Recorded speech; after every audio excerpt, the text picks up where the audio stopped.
Hello, my name is Dean Contover, and this is The Current Buzz. Thank you for watching. We have a new season, 2025-2026 season, and we have two gentlemen here from the Lowell Celebrates Kerouac Society, and I'll introduce them. Again, my name is Dean Contover, and welcome to the new season, and it's going to be a good one because they have a lot of people lined up. So Mike Flynn is the president of Lowell Celebrates Kerouac, and Steve Edington is the former president and now treasurer of the Lowell Celebrates Kerouac. Maybe we should change the name, because if I'm blowing it, I mean, maybe other people are. You ever think of changing the name? Well, interestingly enough, the actual legal name is the Corporation for the Celebration of Jack Kerouac in Lowell, DBA Lowell Celebrates Kerouac. Okay. So Lowell Celebrates Kerouac rolls off the tongue a little bit better than the corporate entity. Oh, okay. But yeah, and it was something that was founded back in 1985 or 6 for the purpose of creating the Jack Kerouac commemorative in downtown Lowell.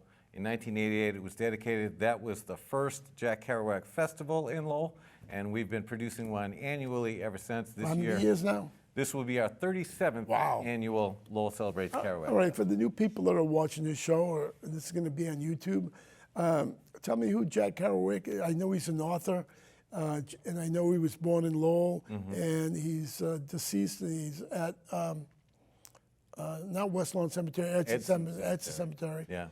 And he's been laid to rest, I think it was 1969. 69, yeah. October 1969. That's right. Yeah.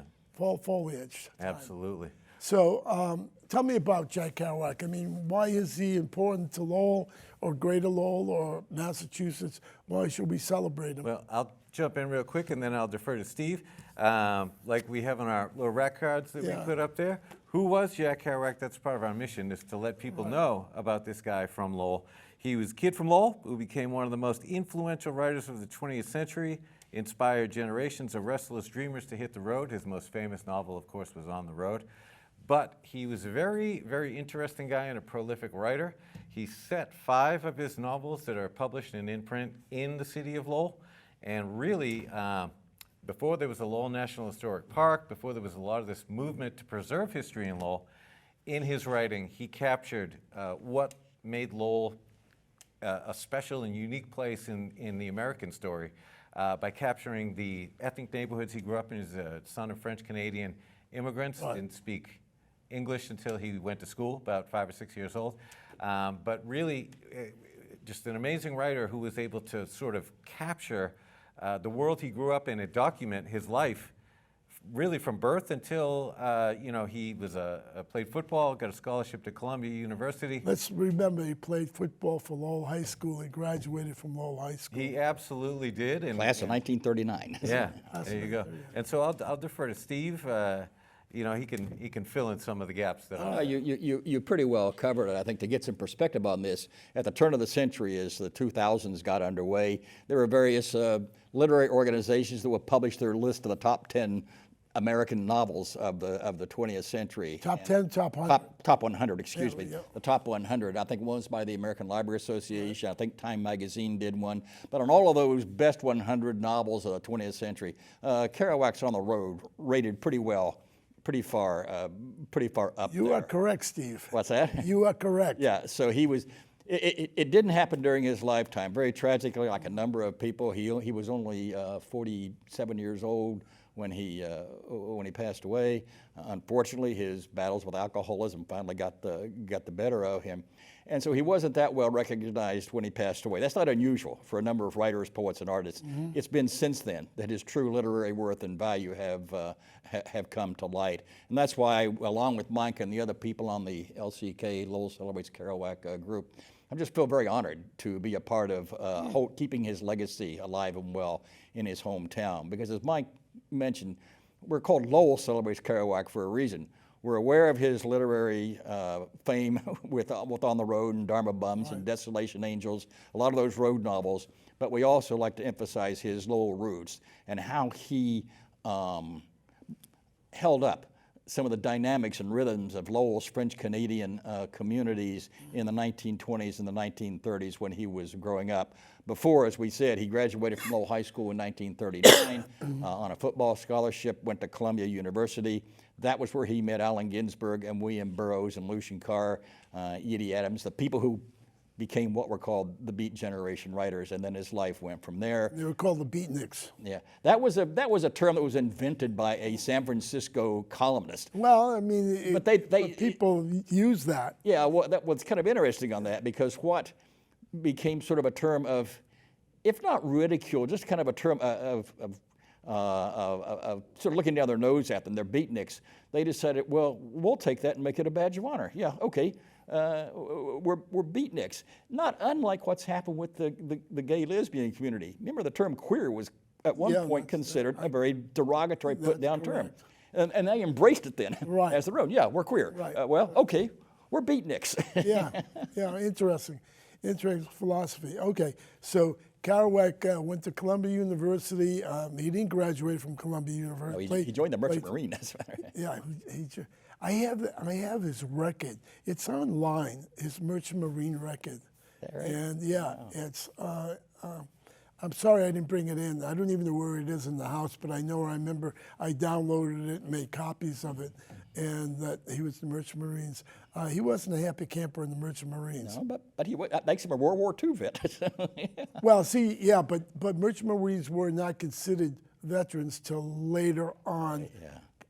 You know, like in the, because I can remember my uncle was not happy that Merchant Marines became veterans because the law was passed by Congress, and he was a World War II veteran. Even though it was pretty dangerous duty. It was, no doubt about it. I think a lot, I've heard, and I'm not an expert, but I've heard more of those ships were sunk by the U-boats than the battleships or other things, because they were not as fortified for battle, you know what I mean? Yeah. In fact, the ship he was on, I guess, he had gotten off the ship and then it went back out and it sunk. So the crew that he was on, and it Perished. Yeah, Yeah, perished. Dorchester was that? Yeah, the Dorchester. Oh, the Dorchester, yeah. So it's interesting too, and it also speaks to the time that he lived in with World War II, right? And the sort of the desire to serve, right? That was pervasive, in the culture at that time. He's definitely a part of the greatest generation, but it's interesting how the Beat generation and the greatest generation had simultaneous origins, but maybe sort of divergent paths through American society. Yeah, right? interesting. Well, he writes about his Merchant Marine experience in his final Lowell novel, Vanity of Doulos, Vanity of Doulos begins in his senior year at Lowell High School, goes through to Columbia and into his Merchant Marine experience. So he does. That was later. That came out in the Vanity 70s. of Doulos. Yeah. Didn't that come out in the 70s? Or? Vanity of Doulos was the last novel Kerouac saw published in his lifetime, which came out in 1968. Yeah. And then he died in Oh, 1969. 69, that's right. Okay. I knew it was his last one. Yeah. Yeah. So here we are, Jack Kerouac. I thought Kerouac was a writer that was bottom up rather than top down. In other words, the universities, when I was going to college, they didn't talk about Kerouac at all. Right. And I think now they do. I mean, I think... Very much so. And that's one thing. Over the 37 years of Lowell Celebrates Kerouac, it's one thing that we have seen. There's a group now called the Beat Studies Association, which is a collective, an international collective of university professors who teach Kerouac and the Beats. Oh, wow. And they have their own organization. Many of them come out to Lowell Celebrates Kerouac. And we've become one of the places where they get together in person.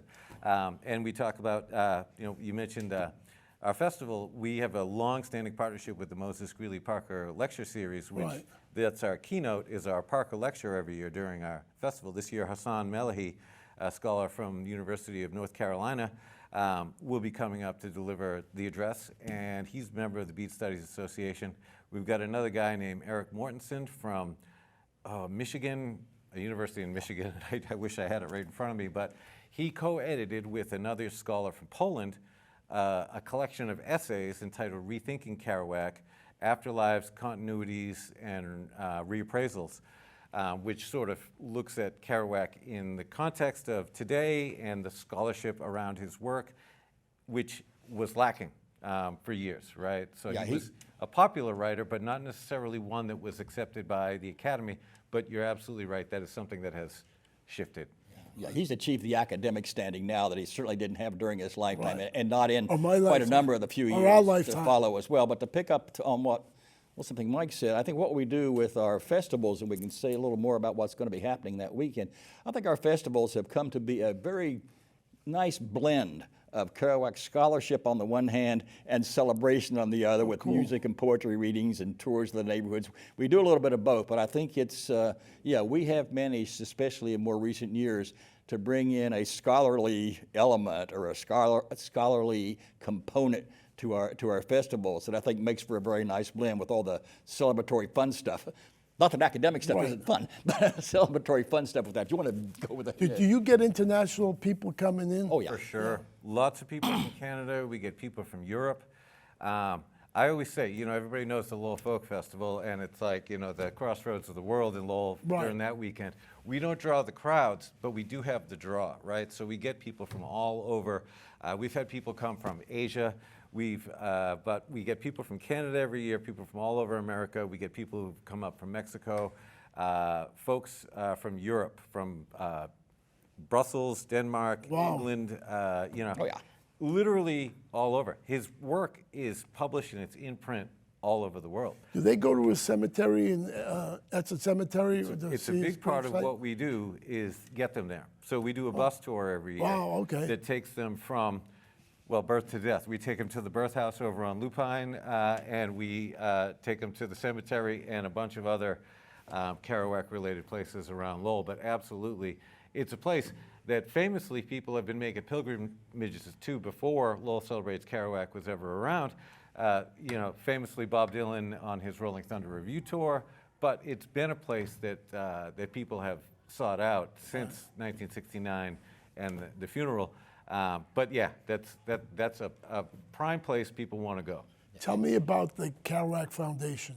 What's that about? So the Kerouac Foundation, and it's interesting, Steve was talking about this earlier, there are 3 distinct entities in Lowell that have Kerouac in the name. There's Lowell Celebrates Kerouac. Okay. We do the festival every year. Right. October's our big month, and we do the Lowell Celebrates Kerouac Festival. Then there's the Center for Kerouac Studies at UMass Lowell, which is a division of their Department of English. So hold on just a minute. If you have papers or books on Kerouac, you can donate it to the So the Center for Lowell History has a whole Jack Kerouac archive, which has a lot of different material. In fact, like my pictures? like your pictures. Yeah, absolutely. Roger Brunel, who's a longtime member, one of the original Lowell Celebrates Kerouac people, had a ton of material before he sadly passed. His family donated it to us.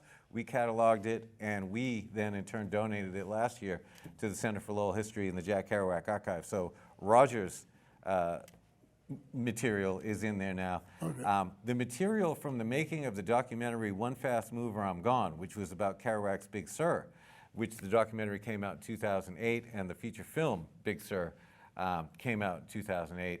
All that research material has just been accepted and included into the Kerouac Archive. So we're actually at our festival, the kickoff event, the day before the festival on October 8th, there's a free screening of the documentary One Fast Mover, I'm Gone over at South Campus of UMass Lowell. And that's sort of like a pre-festival event for us this year. Our festival is October 9th to the 13th, but that's on October 8th this year. But the Kerouac Foundation, circling back to the original question. Let Steve talk about the Well, you're as well positioned as I am. Like I said, when we were talking before we went on the air, the 3, as Mike just mentioned, the 3 entities, if you will, in Lowell that have the name Kerouac in them.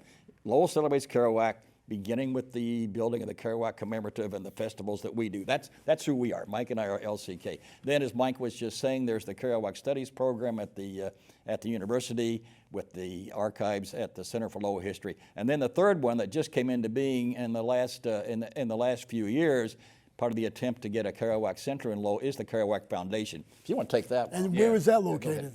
So it doesn't have a physical, well, it does now. The St. John Baptiste, the former St. John Baptiste Church is now part of the Kerouac Foundation. That foundation was incorporated in either 2021 or early 2022. Yeah. Right around the time of the centenary of Kerouac's birth in 1922. For the explicit purpose of attempting to acquire that church, which was owned by TMI Property Management at the time, and potentially going to be turned into housing. So that was the goal of the Kerouac Foundation. They incorporated the foundation to start a nonprofit to try to acquire that church and convert it into the Jack Kerouac Museum and Performance Center, the Jack Kerouac Center, which they did acquire the building.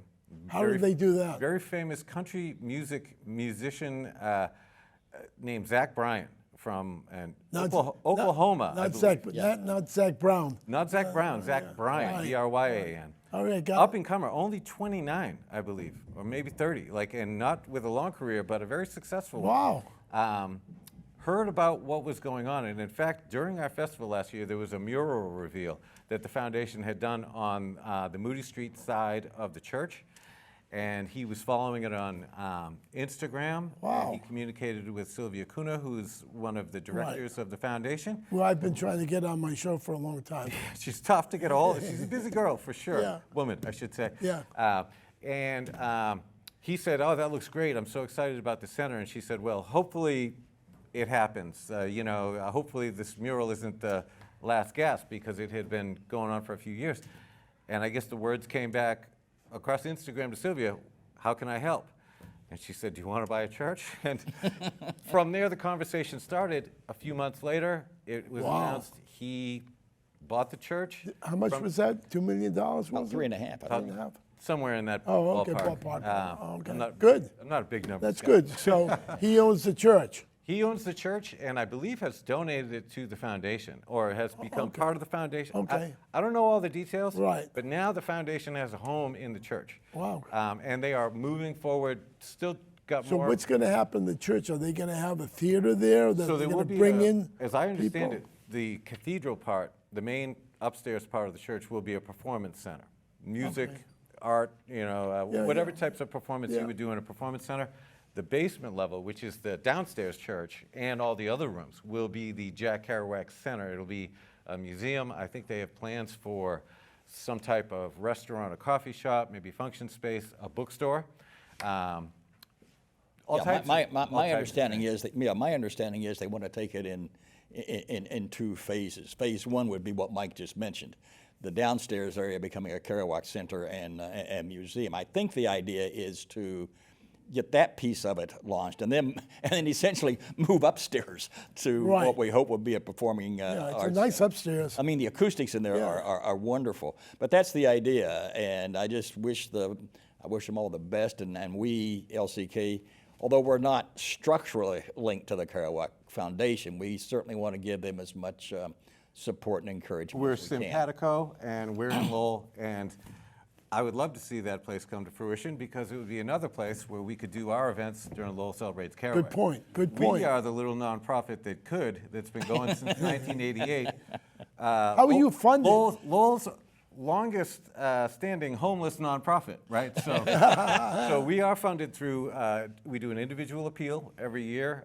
We get a few little cultural grants and things like that for events that we do. And really, at our events, we pass the hat and raise the bucket. We are an all-volunteer organization with no office, no staff. We produce this festival every year out of the desire to do it, really. We're the Kerouacos who keep on going, right? So the idea of a Kerouac Center or Kerouac Performing Arts Center coming to Lowell is phenomenal for us, because it gives us the ability to have another venue where we could, attract more attention.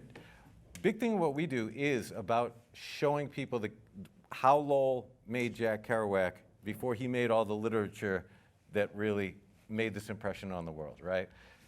Yeah, one of our bylines, and this came up at I think this is right at the beginning of that One Fast Mover, I'm Gone, that's going to be screened on that Wednesday. There's a line right at the beginning of that movie, it comes up on the screen. I don't know if this is a direct quote or not, but it says something like, "If all you know of Kerouac is what you've read and On the Road, then you don't know Jack." In other words, there's much more to Kerouac and that's what brings people to Lowell, because they want to see where it all started. They want to see the literary and cultural roots that Jack Kerouac had. And in addition to the festival, we get requests, and I usually do this tour, and sometimes Mike, sometimes Bill Walsh, who's doing the bus tour this year. We get requests year-round from our website kidding. that says, hey, I'm going to be in Lowell on such and such a date, and I'd like to see the places where Jack Kerouac writes about. Wow. Could somebody meet me and take me around? And either I do that, or Mike does it, or Bill Walsh will do it, and we'll show up and take them all around to show them all the Kerouac. And I've seen, I mean, really, I have had some really moving experiences. Just taking people, places that I've been to, probably hundreds of times by now. I've had some really moving experiences with people who are seeing the birthplace and his gravesite and the neighborhood where he lived, that he wrote about in Visions of Gerard, where his older brother died, and and the grotto, all these places that he writes about. I mean, I've seen people close to tears. No kidding. Coming to see those places. No I'll kidding. just amplify that point a little bit, because Kerouac was most famous for his novel On the Road, and that's where he achieved celebrity, which was not something that he really sought was a great or book. was comfortable with. It's a phenomenal book. But when people get that book and then they start reading more of his books, I think what really hits home for the people who love Kerouac's work is that he was primarily a spiritual writer. He wrote about the human condition and that He wrote about struggle. America. He wrote about America, right? But the soul of America. Yeah, And so when people get into Kerouac, they're on a spiritual journey. And when they read the Lowell novels and then they want to come to Lowell, they find something that was intensely spiritual for Jack, informative, the community that he came from, which is very much, times change and things change. But Lowell, You're not kidding. Lowell is very much Lowell. Now it's still an immigrant city. It's still these very close-knit neighborhoods, right? They don't speak French over by the St. Louis de France school anymore, but you hear a lot of languages over there now, right? And it's very similar to the idea of an immigrant city that Kerouac wrote about and put into the context of this is America. Yeah. What I like about On the Road is basically he wrote about America, who was coming off of World War II, Right. and there was a post-war. He was like a post-World War II writer, Yeah. and it wasn't these interstate highways that he was driving. That's one It thing was that I one always point lane. out to people. His travels in that are the late 40s. Yeah, Pre-interstate highway. That's You know what right. I mean, like that was all after the 50s. And it's interesting. Route 66, for example, Yeah. going to California. Everybody drove that route, and Yeah. it was only one lane. Yeah.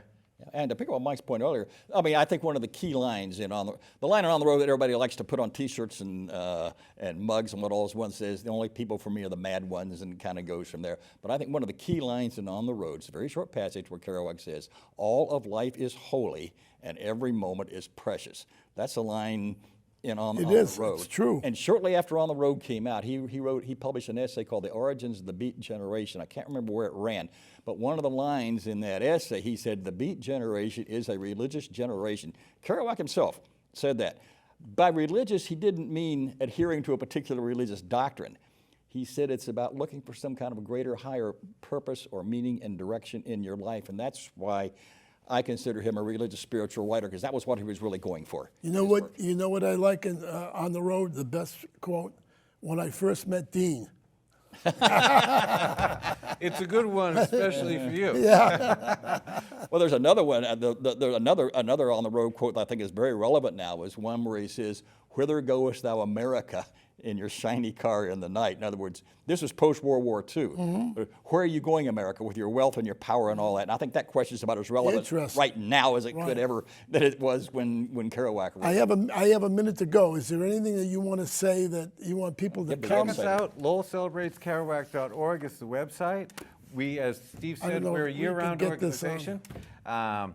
We have a festival coming up in October 9th to the 13th. We do it every year.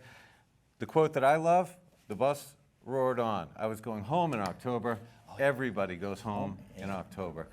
And that's our tagline at Lowell Celebrates Kerouac, and that's what we're all about. Yeah, that's Everybody goes home in October. Yeah. And the eerie part of that line is he died in October and went to his eternal home and was brought back from Florida to Lowell.